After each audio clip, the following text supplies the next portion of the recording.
برائے مہربانی یہ ویڈیو آخر تک دیکھیں اور شیئر ضرور کر دیں۔ کچھ دوست روڈ پر چلتے ہوئے خوش گپوں میں مصروف تھے کہ اچانک ایک تیز رفتار کار نے ایک دوست کو ٹکر مار دی اور وہ شدید زخمی ہو گیا۔ باقی دوستوں نے اس کو اٹھایا اور فوری طور پر ہسپتال لے گئے۔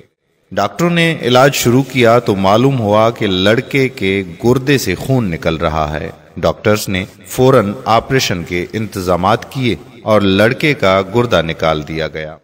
لڑکا ہوش میں آیا تو ڈاکٹر نے اس کو بتایا کہ اگر تمہارا ایکسیڈنٹ نہ ہوتا تو تم تڑپ تڑپ کے مر جاتے۔ لڑکا یہ سب سن کر بڑا حیران ہوا اور ڈاکٹر سے پوچھا وہ کیسے؟ میں تو بالکل ٹھیک ٹھاک تھا۔ ڈاکٹر نے کہا کہ گاڑی نے 6 لڑکوں میں سے صرف تمہیں ٹکر ماری، وہ بھی بالکل اسی جگہ جہاں تمہارا گردہ تھا۔ آپریشن کے بعد تمہارا گردہ نکال دیا گیا اور ٹیسٹ کے لیے بھیجا گیا تو معلوم ہوا کہ اس گردے میں کینسر کی ابتدا ہو چکی ہے۔ گردے کے کینسر کا اس وقت معلوم ہوتا ہے جب انسان موت کے قریب پہنچ جاتا ہے۔ اللہ تعالیٰ تمہیں دوبارہ زندگی دینا چاہتا ہے، اس لیے یہ حادثہ پیش آیا۔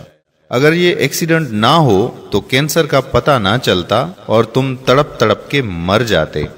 اللہ تعالیٰ اپنے بندوں سے 70 ماؤں سے بھی زیادہ پیار کرنے والا ہے، اس لیے انسان کو ہر حال میں اللہ تعالیٰ کا شکر گزار ہونا چاہیے، کیونکہ اللہ تعالیٰ جو بھی کرتا ہے وہ ہمارے بھلے کے لیے کرتا ہے۔ وہ کہتے ہیں نا، جو ہوتا ہے اچھے کے لیے ہوتا ہے، ٹھیک کہتے ہیں۔ زندگی میں اکثر ہمارے ساتھ حادثات پیش آتے ہیں، اس میں ہم سمجھتے ہیں کہ یہ فلاں کی غلطی تھی، یہ فلاں کی غلطی ہے، یہ ہماری غلطی تھی، ایسا نہ ہوتا تو ویسا ہوتا، ویسا نہ ہوتا تو یہ ہو جاتا، لیکن یہ سب کچھ اللہ تعالیٰ کی طرف سے ہی ہوتا ہے۔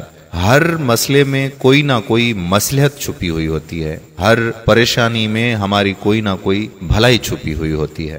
جو ہماری خصوصی دعا میں شامل ہونا چاہتے ہیں وہ کمنٹس میں اپنا نام ضرور لکھیں تاکہ آپ کا نام لے کر خصوصی طور پر آپ کے لیے دعا کی جا سکے۔ اللہ رب العزت سے دعا ہے کہ اللہ پاک تمام بیٹیوں کو اچھے نصیب عطا فرمائے اور ہماری اولادوں کو ہماری آنکھوں کی ٹھنڈک بنائے۔ آمین ثم آمین یا رب العالمین۔